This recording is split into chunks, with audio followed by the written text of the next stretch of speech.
Hi everyone, this is Sean. Today we are going to talk about some issues that were brought up. This is especially essential for those of you who will be taking your California Private Patrol Operator exam. Those of you who already have a PPO license, this is important information that you're going to have to listen to. This is not legal advice. This is not professional advice. I don't cover the exact test questions that are on the California state exam.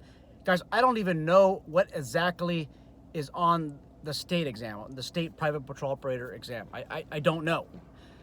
And if I did know exactly what's on it, I can't go on video or in public or in my book and discuss what the exact questions and answers are. I can cover the issues. So if somebody takes the exam and they end up not passing, and then they want me to cover a certain subject matter, then I'll do that. But as for exact questions and the answer categories of choices, I don't do that in my book, my video.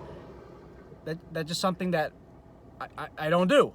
I mean, it's not, you can't do that, by the way. My book, The Private Patrol Operator, was published in 2018. The concepts that are taught in that book are relevant to 2022, and they will be relevant the next 10 years, the next 20 years. People keep asking me, hey, do you have an updated a book? No, I don't have an updated book. I have a 2018 book.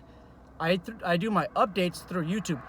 If I have one question that I need to change around or one small issue, in order for me to change my book around, I have to get a hold of my editor, and then I have to get a hold of my person who actually who frames the book, formats the pages, and gets it ready for publication. Because one little word change can make a huge formatting issue, and I'm not going to make that gamble. I will do a revision within the next couple of years, but my videos cover enough already.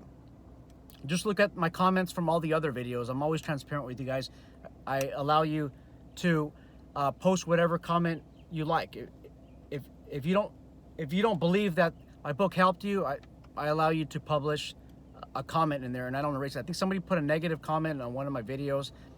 I left that comment, didn't erase it at all. Okay, so let's talk about reporting requirements. In California, if you are involved in a shooting as a private security officer, you have 7 days to report the incident to law enforcement. You also have 7 days to report the incident to the BSIS, the Bureau of Security and Investigative Services. You have to deliver a written report to the chief of BSIS. Now, when I say you, I'm referring to you as the private patrol operator, meaning the company owner. If you are the employee, you have 24 hours to report the incident to your employer. But as for the employer, you have 7 days to report the incident to BSIS. So the question of the day is, who do you report to first, law enforcement or BSIS, if you're involved in a shooting incident? And this is an actual question from one of our subscribers. Some of you might be thinking, you know what, that's common sense.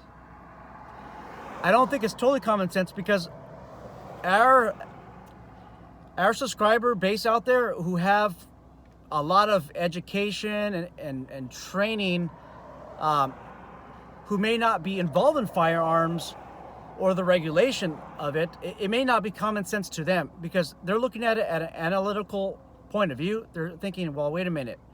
7 days to report to BSIS and 7 days to report to law enforcement. It's basically the same time frame. So who do I report it to first? That's what somebody who thinks, who very intellectual, who thinks maybe too far into the questions, because they have a lot of they have a strong educational background, strong intellectual background. But those of you who might not have that background might be saying, well, of course I'm going to call the police. So my recommendation to you is this. If your guard force is involved in a shooting incident, you report it to law enforcement first, as soon as possible. That way law enforcement is able to collect evidence, preserve evidence, and evidence referring to witness statements, photographs. If you call BSIS in the middle of the night, they're not going to show up. They probably won't even show up until weeks later. I don't even think they might. I do not even think that they're going to show up. They might just get reports from the local law enforcement agency and see what their conclusion is, see what the results are. Typically, I would not expect them to start interviewing witnesses out there at a shooting scene. They would be doing the follow-up work way afterwards. So if you don't contact law enforcement, there's nobody to preserve the evidence. So for that reason, you call law enforcement